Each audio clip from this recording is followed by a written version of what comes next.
Welcome to CASS for TS. We are having a presentation from Dave Scott, and we look forward to these conversations among our members in learning the ways of culture in our different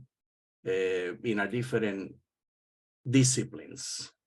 We thank Dave for being the first, and it is your time. Thank you. Thanks, Johnny. Well, and so the remit, as I understand it for today, is to show how we're using cultural anthropology and social sciences in our teaching. So the title that I developed for this was Childhood Studies and Teaching Mission, or something along those lines. And I want to start by thinking first about where the discipline in which I teach, so children at risk as a missiological subdiscipline, it really emerged in the 1990s. So there was certainly activity, and there has been centuries of activity of Christians responding missionally to the needs of children at risk. But it was really in the 1990s when the term children at risk got created, and the category was kind of established that collected all of these different areas of concern together. And coincidentally, that was a time that a whole field called childhood studies was getting launched. So what I want to do is talk about how those two areas began to intersect, particularly at Fuller, where we've pursued that, and then what kind of some of the implications are, and I believe what some of the broader implications might be for anyone teaching theology or mission at Fuller or anywhere else. So that's where I'm headed with this presentation. But in order to go forward, we first have to go back. So let me first share, see if I can get this to work properly. Yes, okay.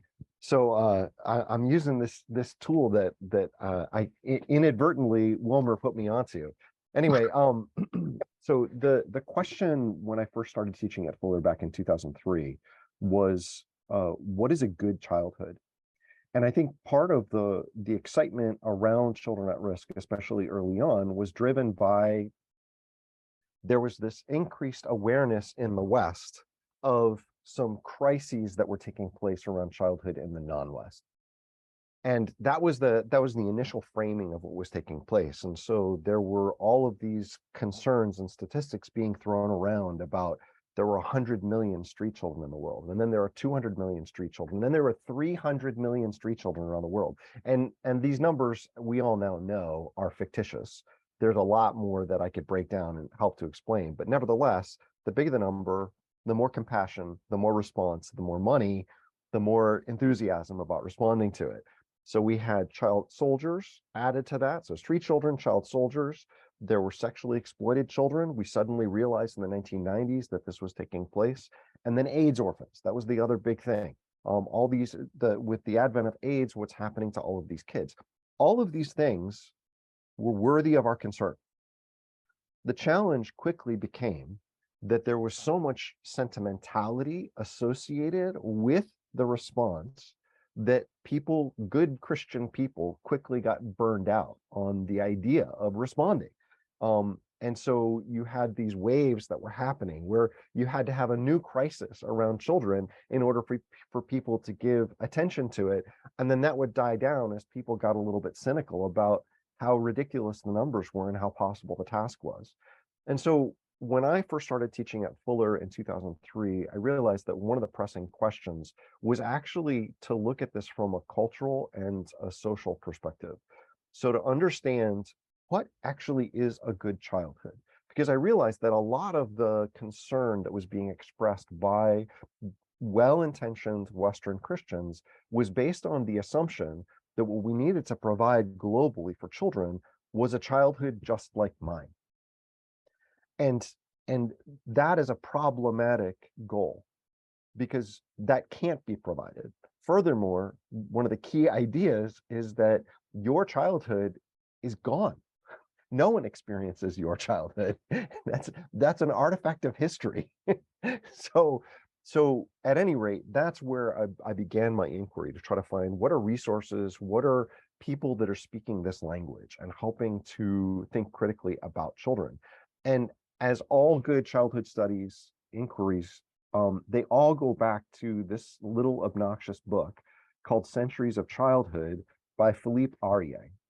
And Aurier, this book came out in 1962, and it's generally regarded as the first kind of salvo in any kind of critical engagement with childhood. Because what Aurier did, he was an art historian, and he looked at paintings and other art from various eras in European history. And he proposed the theory that the way that childhood didn't emerge as a concept until after the medieval times, that prior to that time, people just treated children like adults. And he argued this based on the fact that kids in all these paintings were dressed like adults. And it's very different from the way that you think about like children's fashion today, where you've got all these specific, that babies are wearing specific kinds of clothes for them. It was different. And so Aurier based a lot of arguments on it. And he was operating way outside of his wheelhouse when he presented these ideas. Nevertheless, the impact of what he offered helped us to understand that not just has childhood changed over time and over centuries, but it also changes from culture to culture. And so over the course of the 1980s, while the UN Convention on the Rights of the Child was being drafted, which is a whole other conversation, in 1990, there was a concept launched by a group of sociologists called the New Sociology of Childhood. And those ideas were being framed, and they were asking new kinds of questions about children and childhood that they just hadn't been asked before. And so what this group of people did is they were all European, by the way, most of them British, and they laid out a series of principles in this book, which is called Constructing and Reconstructing Childhood. So that book was published in 1990, and it kind of laid out what those ideas were, and it also brought together a group of scholars, each of them offering articles that grappled with the new ways that they were thinking about children. But initially they were framed in the original publication. They talk about them as 4 principles. Actually, the best explanations of what they're actually about have expanded it to 6 principles. So I'm going to walk through that really quick so you can at least understand where that's coming from. But I'm drawing from the work of Madeline Leonard, and that's a very readable book, by the way. Madeline Leonard writes a book on sociology of childhood that is really short, and in my class, I actually just assign them to read 1 chapter of it, and it kind of gets them to understand these major ideas really well. Okay, so these principles of the New Sociology of Childhood.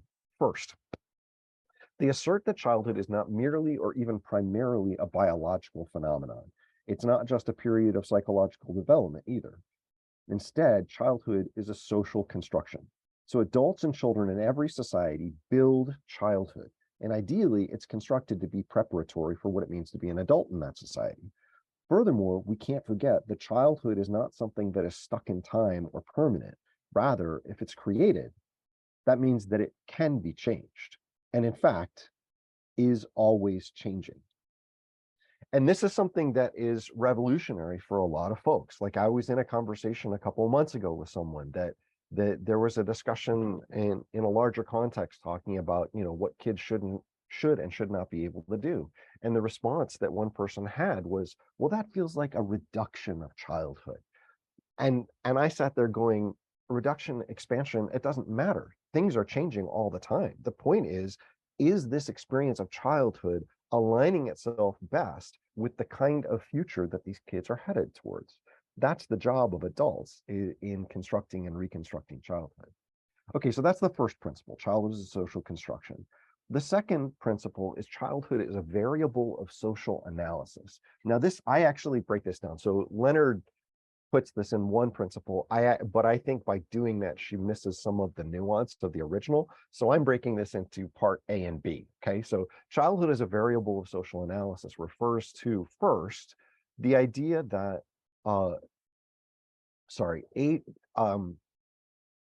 childhood is a structure of society. So childhood is both a period of the lifespan and a permanent form of any generational structure. So the idea is that at any given time, there are children and there are adults. But the thing is, those children eventually, barring any unfortunate circumstances, become the new adults. So there will be a new cohort of children that are born. And in fact, not even that's quite right, because these two dynamics are constantly changing. So children today are perpetually becoming less children, even as they are constructing what childhood is all about for their cohort of kids. So it's a really fascinating dynamic that's constantly taking place. It reminds me of one of my favorite bands is They Might Be Giants, and one of their most meta and conceptual songs ever it's called Older. And the lyrics of the song go, "You're getting older every day, and now you're even older, and now you're even older, and now you're even older." And the point is that even through the process of the song, as they're singing, you're getting older. So it's the inevitable passage of time that helps us to see that children are constantly becoming adults, and yet at the same time, childhood is a bracketed period within any given society. Okay, the second half of this is that childhood is a variable of social analysis. And this is the reason that I didn't want to leave this out, because Leonard does lose this portion of it. But in their original framing from Constructing and Reconstructing Childhood, they say what I think Karen Wells says even better, which is that race, class, and gender overdetermine childhood. So as much as you try to think even from within a culture, this is what childhood is in this culture, the reality is particularly gender and race overdetermine the nature of what childhood is. And so this then becomes a really helpful tool for analyzing some of the intersectionality that childhood represents. So the idea of a First Nations child living in an underprivileged community on a reservation in, someplace in Washington State, that's a very different kind of childhood than, even an African-American child growing up in Los Angeles. So being able to appreciate not just childhood, but also those other dimensions is a really critical component for childhood studies. Next, the third principle is that children's everyday lives are worthy of study in their own right. And this is trying to respond to the fact that so many anthropological and sociological studies say that they're studying a culture, but they pay no attention to the children of that culture. They believe that essentially they don't have to, because children are eventually going to become adults, and so they're going to be whatever that is determined to be in that culture. And these sociologists were saying that might not actually be true, that we might be missing some really important aspects of culture if we're ignoring children. Another really important missiological principle for us as well. But the point is that they realized that just studying a culture was not enough unless they were also studying children's cultures, and that is worth consideration. Along with that then, and within that, children are not passive subjects of social structures, but active actors. And this is probably the quintessential principle within all of the principles, and that is that children need to be seen as having agency. And so a lot of the work that's come from childhood studies has been focused in on trying to attend to and discover the ways in which children have agency, whether they act on it or not, and how they affect their communities, their families, their societies, whether they've chosen that or not. And so it's forced a reconsideration within sociology of what agency really is, because we don't normally think about an infant having agency. So that's one of the key dimensions of this new sociology of childhood. Then the next piece that Leonard brings out is that ethnography may be the most useful methodological approach to understanding children and childhood. And that, of course, goes back to one principle ago. So children's cultures are worthy of study in their own right, and the tools for doing that are provided by ethnography. But of course, doing human subject research with children involves greater complexity than doing human subject research with adults. And so that definitely needs to play into any kind of research with children. I've got 3 students right now, all PhD students, and all of them are looking at how do they incorporate research with children into their projects, because it's a critical component. And then finally, this is the most head-spinning one. Leonard describes it as childhood theorists and researchers also play a role in reconstructing childhood. But the original statement of it was to proclaim a new paradigm of childhood sociology is to engage in and respond to the process of reconstructing childhood in society. The best way I can reword this for you is to say, as we engage in attending to, studying, analyzing, and interpreting childhood in any society, we are actually contributing to the construction and reconstruction of childhood in that society.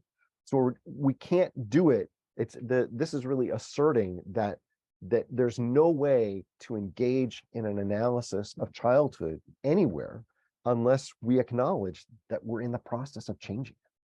And when I'm working with students, I'm pointing out as soon as they become aware of the agency of children or the importance of participation of children, that is making a change within their communities and within their societies. So those are the 6 major principles. And before we move on, I just wanted to take a moment. So if you want to just take a quick look, I'm going to expand it. So childhood is a social construction. Child is a variable social analysis, can't be divorced from class, gender, ethnicity. Children's everyday lives are worthy of study in their own right. Children are not passive subjects to social structures, but act. So which of these, does all of this make sense, first of all? I'd love to take any questions that you have. Or if you're immediately thinking about implications of some of these insights, I'd love to talk about them.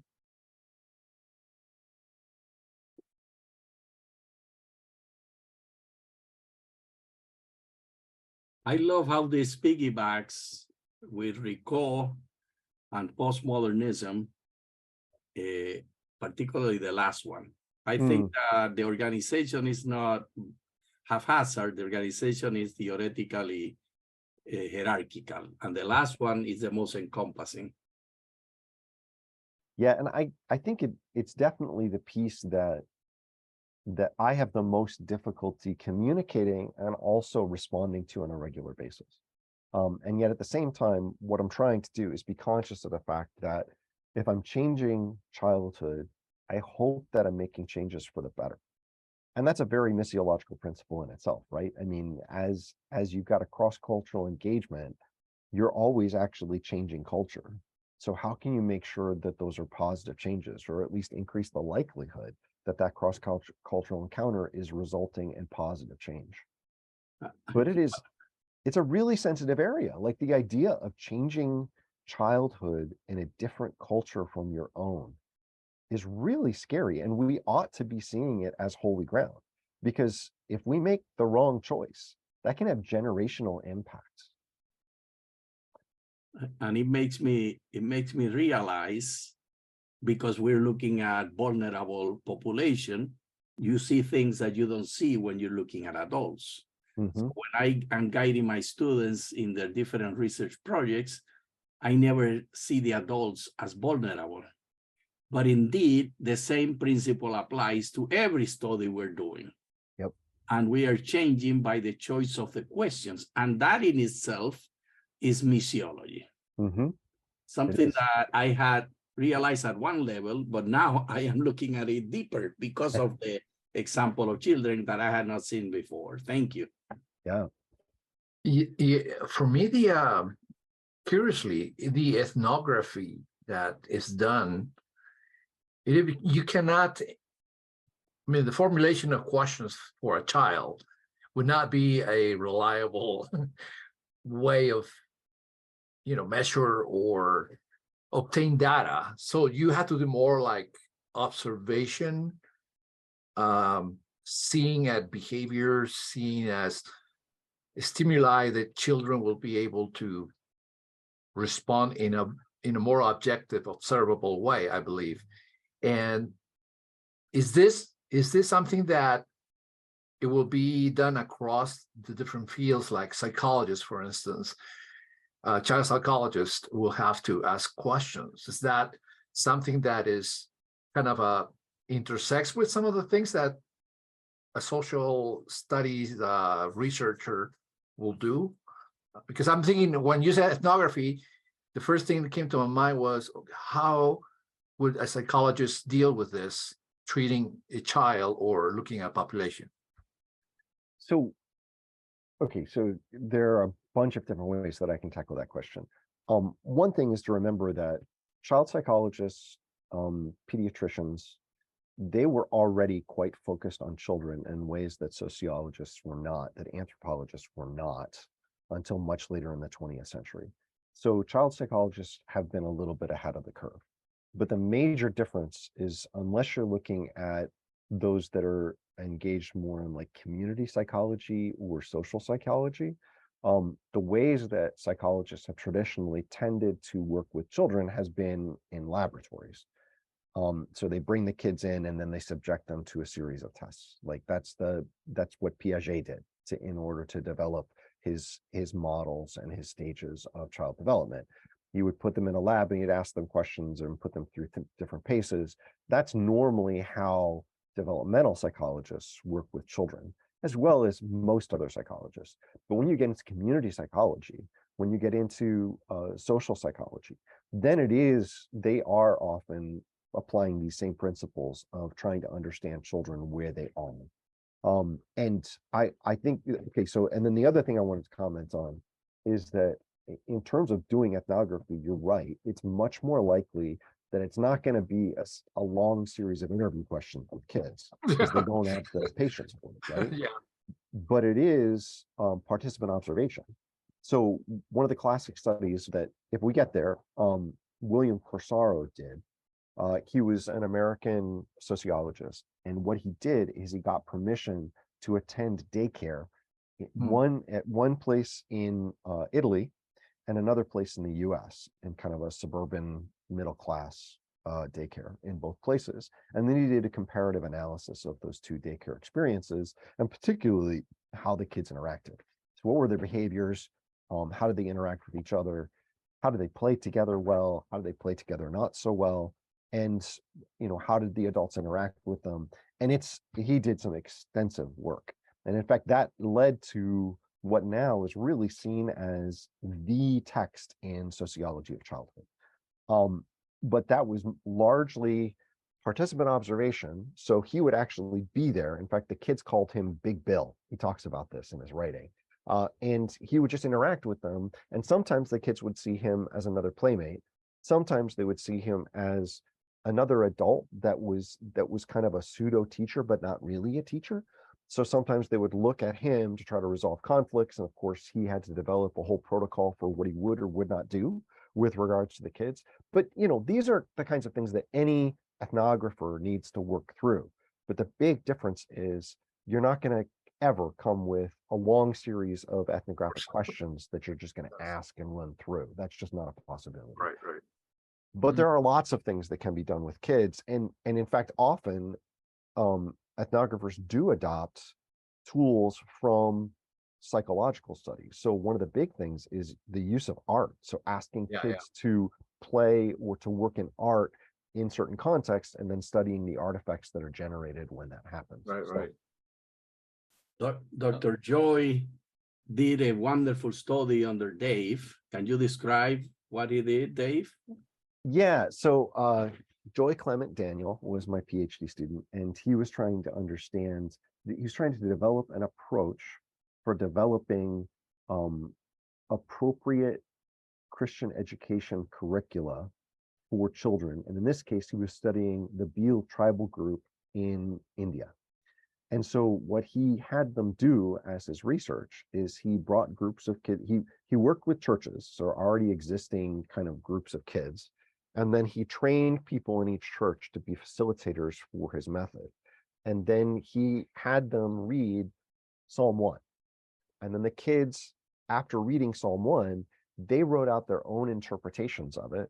And then they kind of put them up on a board. And I'm a little bit fuzzy about how exactly they wrote them up. And then the kids actually voted on which were the interpretations that they felt were the most true, or something like that. Like they liked the most, right, Johnny? He had two steps. Yeah. I worked with him on the methods under Dave Scott. He had two steps. One was after the reading, the two steps were, one, they will answer questions by themselves on a piece of paper. Very simple questions. What was their favorite? What was the meaning? I don't remember the question. Yeah. And after that, then they discuss each of the questions and decided as a group what it meant. And so that ended up being a really rich source of data for Clement, because they were able to, as a group, kind of agree on by consensus what they felt was most important. And it kind of, it formed a hermeneutic community for those kids as they were looking at the text. Well, for me, I was so impressed that the social analysis is depends on the gender, class, and ethnicity. It's totally yes. And I checked the in 1920 until in 1920, we Koreans do not have the terminology of the child. Huh. Then we created that term 1920. Even at then, the description of the terminology is more only boy and centered, not girl. So I do remember when I was a child, people say the children is they more imagine about the male boy, but not girls. So that's the background. And yeah, so that's the totally up to the cultural and their traditions issue. But my understanding is the childhood is more theological and epistemological issue as well, not only the sociological, because what is every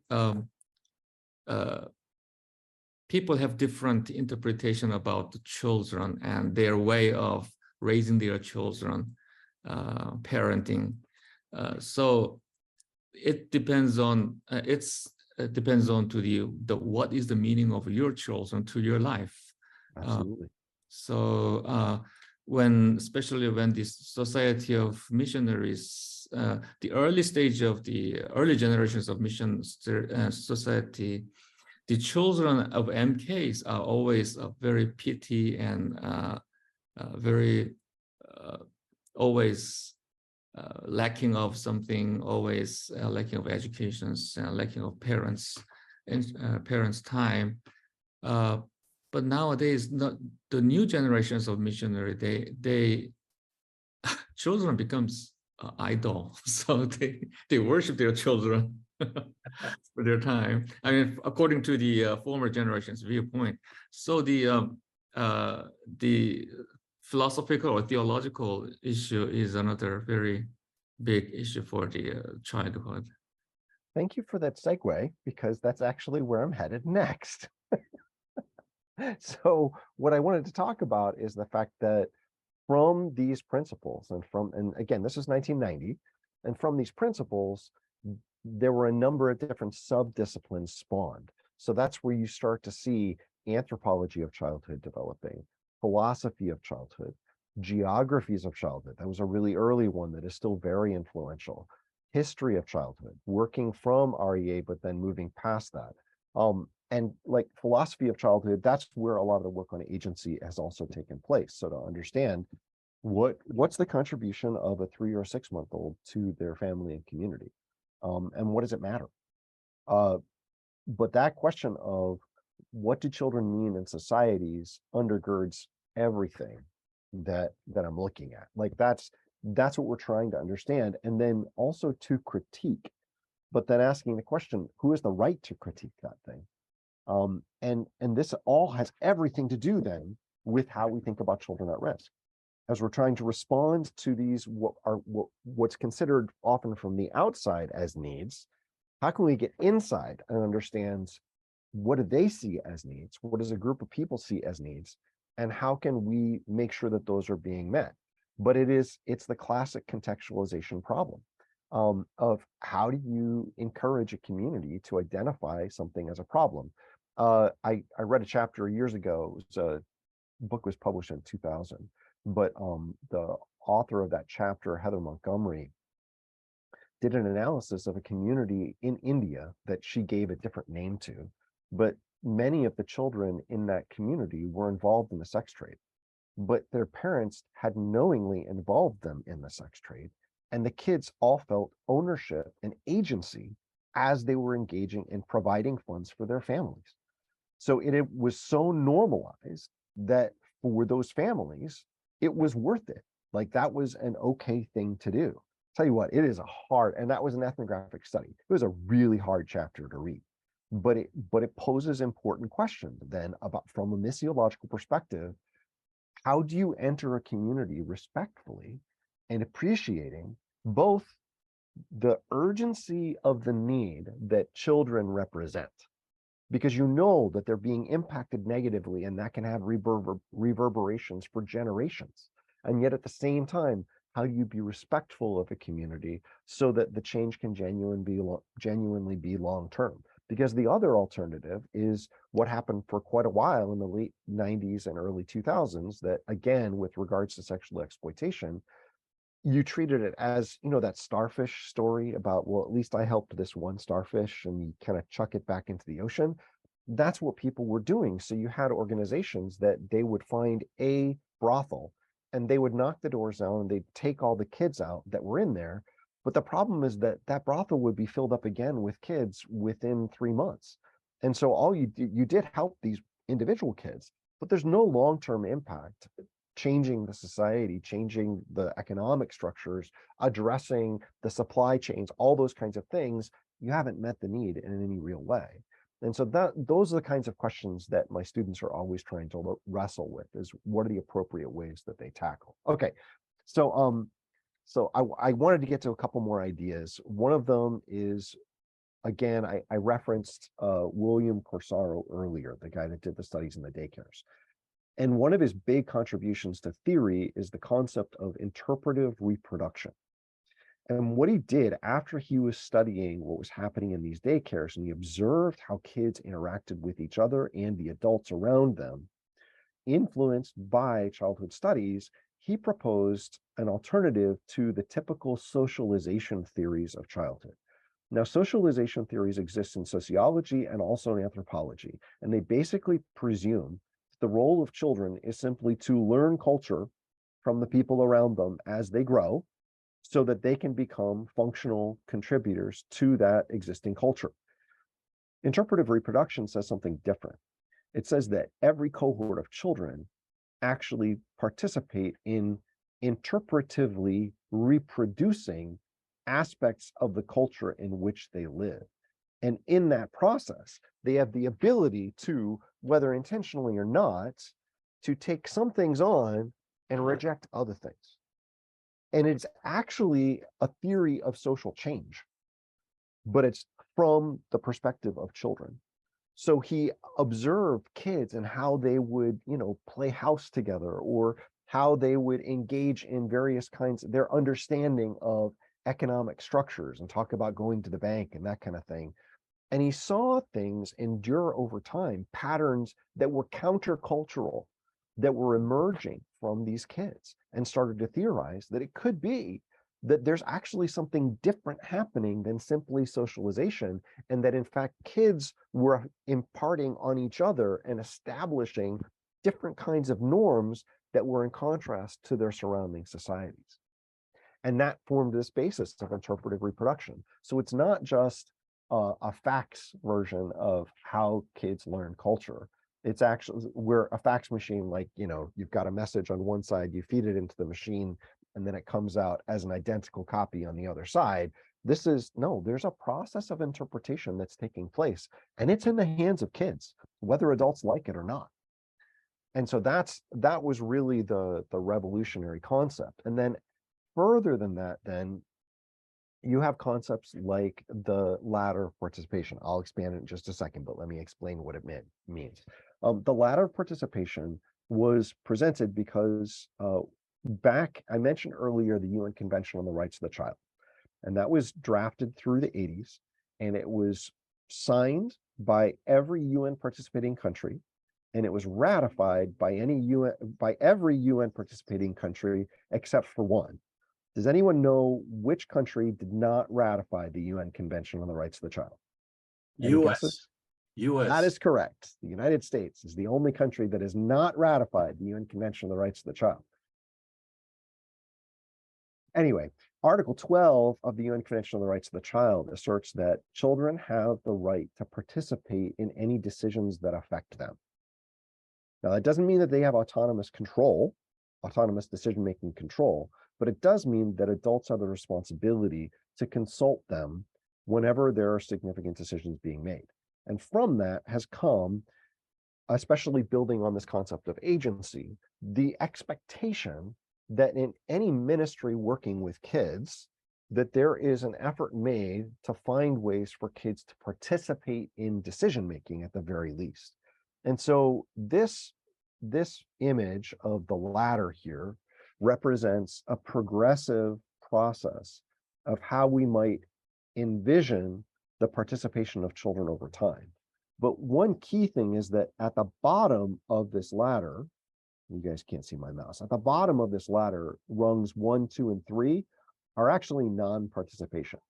And yet most of the ways that I would suggest that most children, or sorry, most churches interact with children fall into those 3 areas, either manipulation, decoration, or tokenism. And the classic example in the churches I've always grown up in is the once a year or maybe twice a year activity when all the kids are given a song and they practice it in their Sunday school, and then they come into the church service and they sing the song and everybody goes, "Oh, that was so cute." And then they're immediately taken back off into their service and there's no further impact of kids. That is tokenism, that is decoration. It's moving toward assigned but informed, but children have no choice in what they do in that situation. But the latter of participation pushes us to consider, how can kids move further up this ladder? How can our interactions with them move further up this ladder? So for example, consulted and informed. That's when you actually ask kids what they want to do, and then decisions are made, and then kids do what they're asked to do. But then you move further up and you've got adult initiated but shared decisions with children. So the kids actually participate in deciding what's going to take place.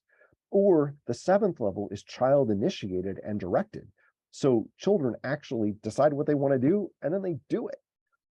Hart, the guy that invented this or presented this, he said that the 8th level is where children initiate it, but decisions are shared with adults. So they ask adults to participate with them.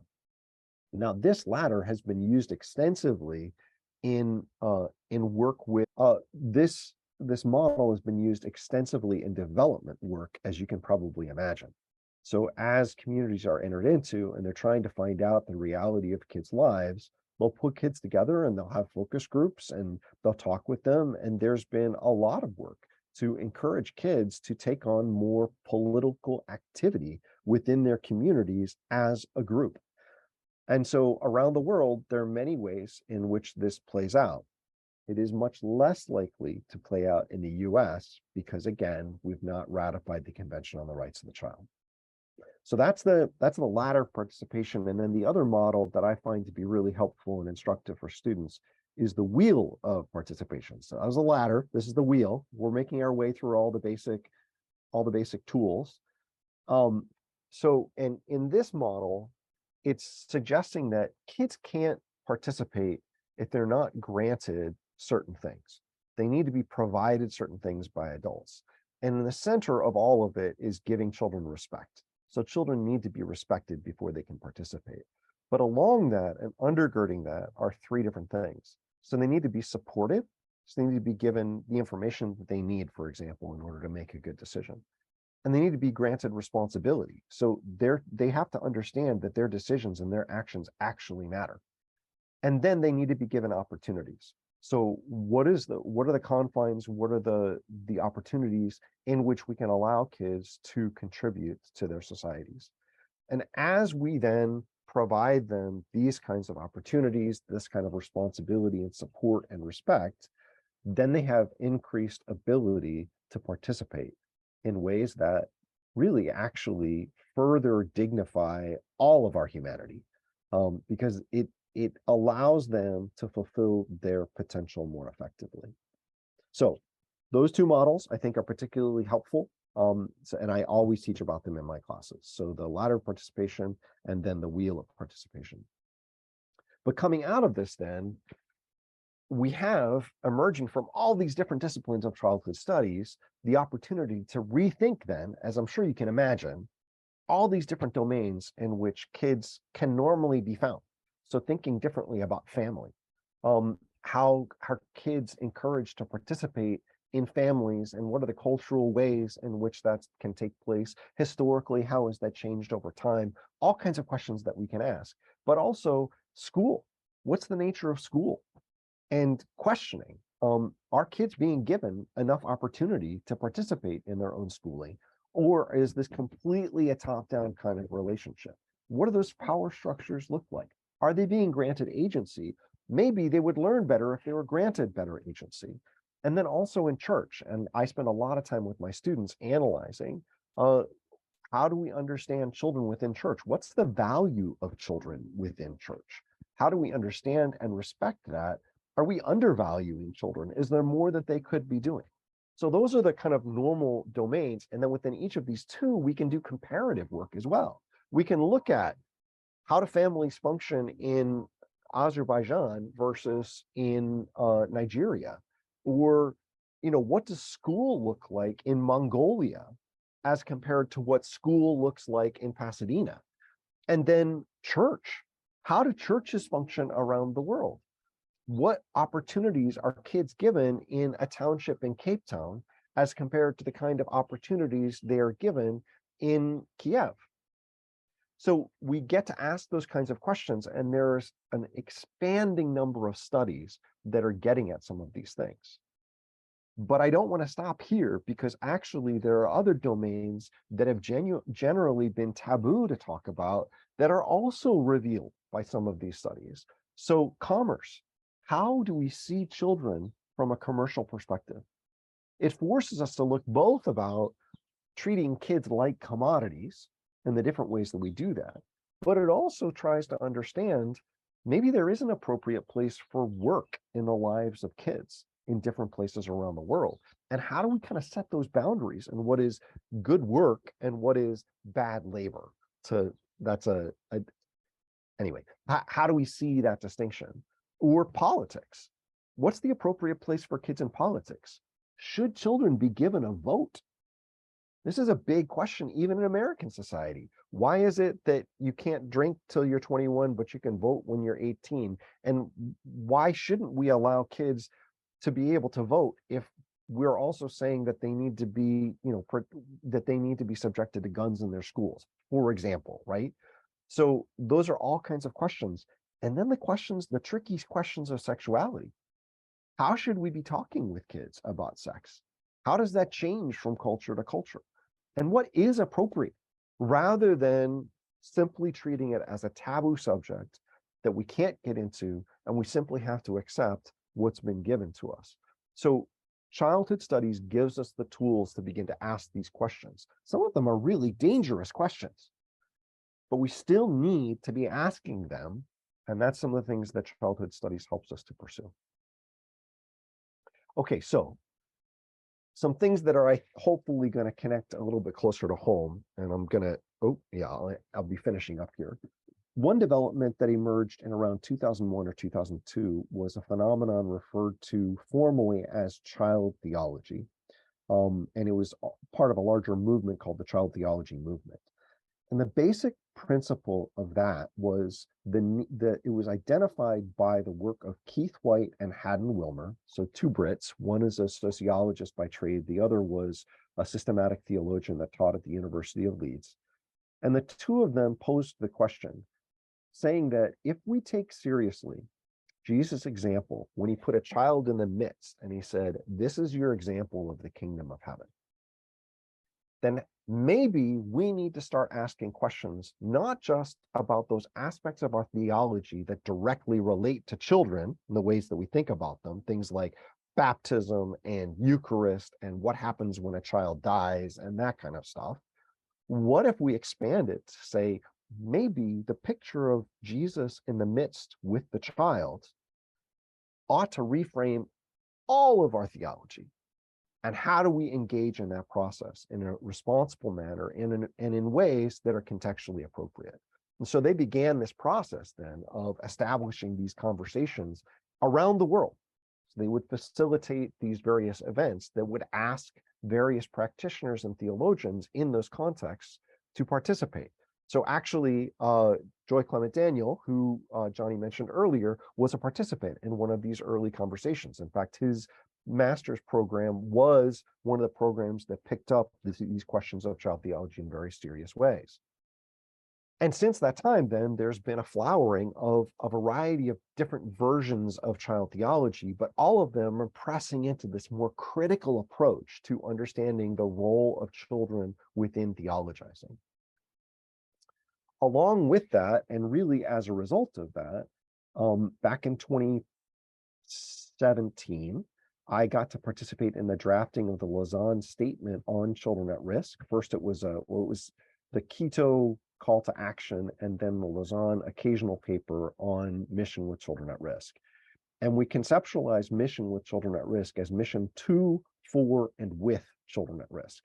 And I think you'll see it's reminiscent of so many things that we've been talking about, because mission 2 represents the ways in which we need to rescue children. We need to reach out when they're in situations of crisis and difficulty and help them. But mission 4 children is about advocacy on their behalf. So it's identifying the ways in which children are perhaps not respected, not being given the opportunities, but also being put in danger. And how can we engage in significant collective action on their behalf? And the last category is with children at risk. So how do we encourage children to be part of the work of mission? How do we see them first, attend to the ways that they are already participants in mission? And then how can we encourage more of it? And maybe, just maybe, there are some things that we need to learn from children about how to do mission. So that's what the Lausanne Occasional Paper was intended to get at for us. Okay, my last thought here is an idea that I've proposed, and that is that I found it to be highly revolutionary as we think about these new paradigms of understanding children with the help of childhood studies within theology.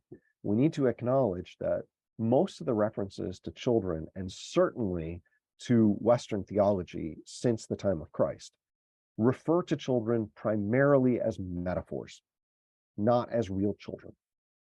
So we think about children only in terms of things like the way Paul talks about, childishness. And generally speaking, our metaphors for children, one, assume that there is a strong power imbalance between adults and children, and two, they generally see children in a negative light. So children and childhood is a negative that needs to be grown out of. So we need to mature out of childhood. And a lot of the work of childhood studies is questioning that. Maybe we need to think about it differently, like what Keith White and Haddon Wilmer said with regards to child theology. And so what I've been encouraging is a subversion of the adult-child dyad within our theologizing. Because if we understand that child participation is a possibility that encourages us to think differently about the relationship between adults and children, then maybe that can have an impact on larger swaths of our theology that assume this strong power imbalance. And instead, I would like to start with reconceptualizing the invitation from God for us as adults to participate in God's mission. Because if we are God's children and we understand participation of children, then we might begin to see that God is actually inviting us not to just be unwitting puppets or to see ourselves badly as children, but actually, what if we see God as the loving father and mother that wants to invite us to participate in meaningful ways at some of those topmost levels of the ladder, and that what we do actually matters. So that's what I've been trying to impart to my students, that these are all ways that we can think differently about children in childhood, thanks to the insights that I've been drawing from childhood studies. So there you go. You tickle my curiosity on your last item about the Dyad, but we don't have any more time. I can send you my article on it. That'll be fascinating to know. It's just a power symmetry. Yeah, And it Jesus is. debunks that idea as he brought the child in the midst of their gathering. That's totally paradoxical. Yep. The way of God. Wow.